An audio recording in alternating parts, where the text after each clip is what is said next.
And here we go. Welcome back. Our next guest is a Chattanooga-based author and U.S. Army Reserve captain.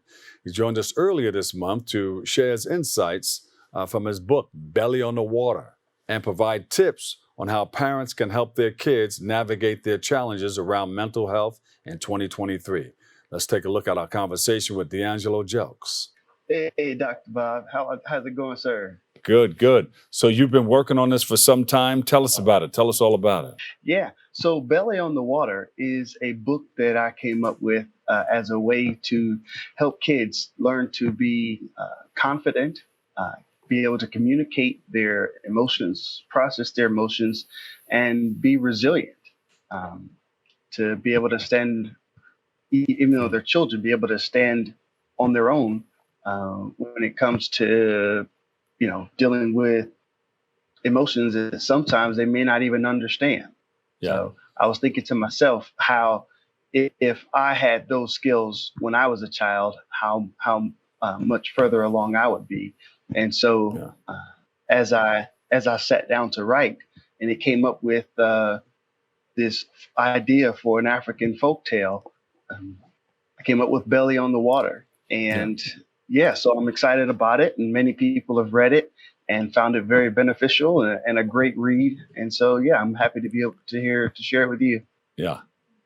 DeAngelo, did your background in the military help you with this project somehow, some way? No. So I'm gonna tell you what happened. When I was in college, my original undergraduate idea was to study science. And then I read a book that said study what you love. And then I started college in 1999, and then I got pulled out right after September 11th to be mobilized for 24 months. And then I came back to college. And when I came back to college, I no longer wanted to study earth sciences, but I got my undergraduate degrees in child and family development, because I saw so many homes be disrupted and be broken up while I was gone, that it made me more curious about family dynamics and learning, about child development and mental health and marriage and family and things of that nature. And I'm currently working on my master's in clinical mental health counseling. All right. And and so, I do a lot of work with youth, mentoring in schools and things of that nature, running camps, etc. And so I've led groups that teach life skills, dealing with juvenile first offenders. So this is just kind of something that's a passion of mine, not necessarily separate from the military, but they work hand in hand to create the three-dimensional picture of who I am and how I can give something back to the world. So. Yeah, no, I get it. So how did you come up with the name Belly on the Water? So there's a line in the book, and I almost I don't want to spoil it, but there's a line in the book where the raven gets so low that he touches his belly on the water, and that represents like sea level being, I guess kind of the lowest that you can be if you're, a land animal or an air animal. That's kind of the bottom. And so he scrapes his belly rock on the water. Exactly. Okay. Exactly. So. And then bring us up from there. Man, so, but I don't want to tell the story. Okay, so, man, you're going to make me give it all away, Dr. Don't Bob. give it all away. Just touch us to make us want to go buy the book so we can turn the pages. Yeah. All right. But it's kind of like with folklore, it explains some natural element.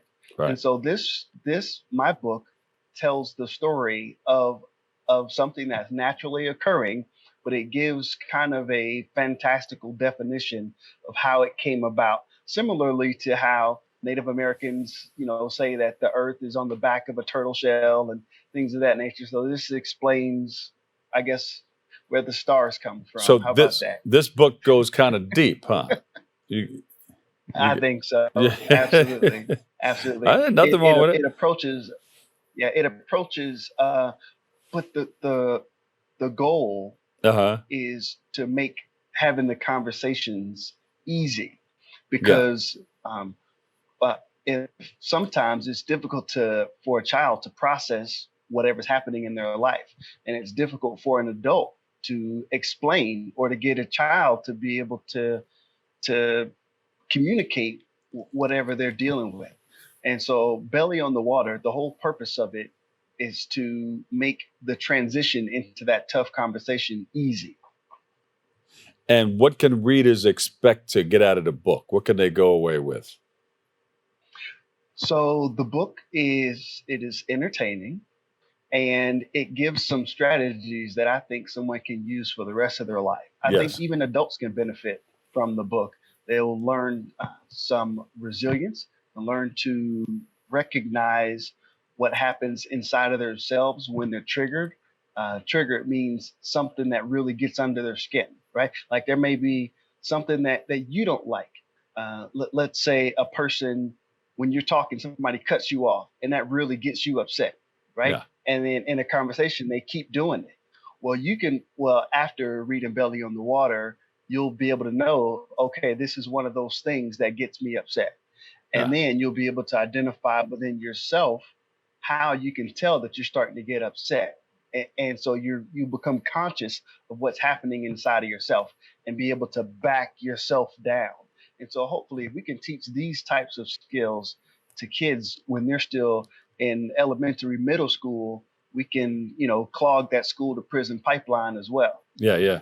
Ken Webb came up with a concept. He's one of the early morning men on WBLS way back. There was a group of us talking. Everybody was kind of talking over everybody. So Ken Webb said, "You know what? Let me just start." And he didn't come out and say it, but what he did was end it like that. He says, "Yeah, and so I would." He did his part of the conversation, and then he said, "Over." Like he was on a CB radio or something like Yeah, that, like he's on the radio. indicating, Yeah, that's okay, I'm done. funny. Now you can talk. Yeah, yeah. I love it. It's awesome. Yeah, Good yeah. deal. So have Man, stuff like that. yeah. So I'm excited to be here on the show, and I'm continuing with my military career and my Yeah. master's program. Belly on the Water. People are receiving it very well. Hmm. I've read it to a lot of people. A lot of people have read it themselves, and the biggest critics, my children. They, Yeah. they swore to me that they would give me their unbiased opinion, and Did they do it man, yet? it was really helpful. We say Did they do it yet? Did they give you the unbiased opinion? they they did, but not just about the story, Uh, right? But about um, the aspects that they could learn from, and I really saw growth in them as well as yeah. we had those, as it led into those conversations, So because the they book thought is I just wanted working. to read a story. Yes, Yeah. they thought I just wanted to read a story to them, but really I was opening the door to have those conversations and have a 9 and an 11-year-old thinking about some very deep concepts that Yeah. normally they wouldn't be able to discuss or think about. So yeah. So who's Wendy Absolutely. Reed? Wendy Reed is the illustrator. She is someone that I hired off of Fiverr to do my illustrations. Hmm. Okay. So you got like a little team going on. Sure enough. Is there part two Absolutely. coming about? So, have you ever heard of Abraham Maslow's hierarchy of needs? Not Yeah. sure. Yeah. Okay. Th- So, I am working on another folktale. I haven't come up with a name yet, but I'm working on another folktale that kind of uh, breaks down the hierarchy of needs so that families and kids can understand it and hopefully be more open and receptive to, or not open and receptive, but I guess gentler with their children Yeah. and with one another when they realize that there's a need not being met. Yes. Yes. So, Now wait yeah, a minute. And you're working on doing that all one of this now. while you're doing all of this while you're still in the Army, right? You're an Army captain, a reserve captain, a reservist. That's correct. Yeah. That's correct. Yeah. So I'm still I'm in the Army Reserve, And I'm also in human resources. So I work human resources for a nonprofit, a mental health organization, actually. So, yeah, so that's the things I got going on.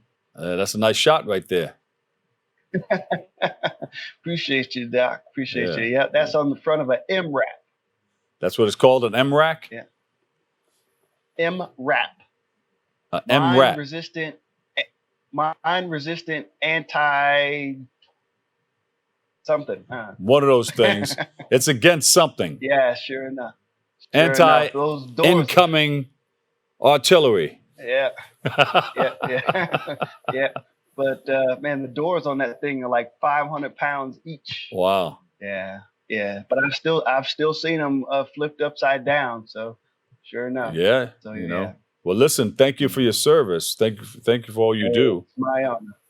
And thank you for sharing this book with us. I'm sure, people can learn a lot from it. Me. Yeah, thank you for having me on the show. You got it. Before you go, give us some information as to where we can get more information on you. Hey, so absolutely. Thank you so much. My website is simple. It's just DeAngeloJelks.com, DeAngeloJelks.com. And you can find the book on my website on lulu.com, LULU.com, Amazon.com, or BarnesandNoble.com. So, yeah. There you go. DeAngelo, not the artist, but the author and captain in the U.S. Army Reserve. Thank you, man. Thank you so much. That's right. Absolutely. Thanks, Doc. Have a good day. We had a great time speaking with DeAngelo. Thank you so much. We salute you, the work that you're doing also for our youth, and we wish you continued success. We'll take a break. We've got more. Don't move.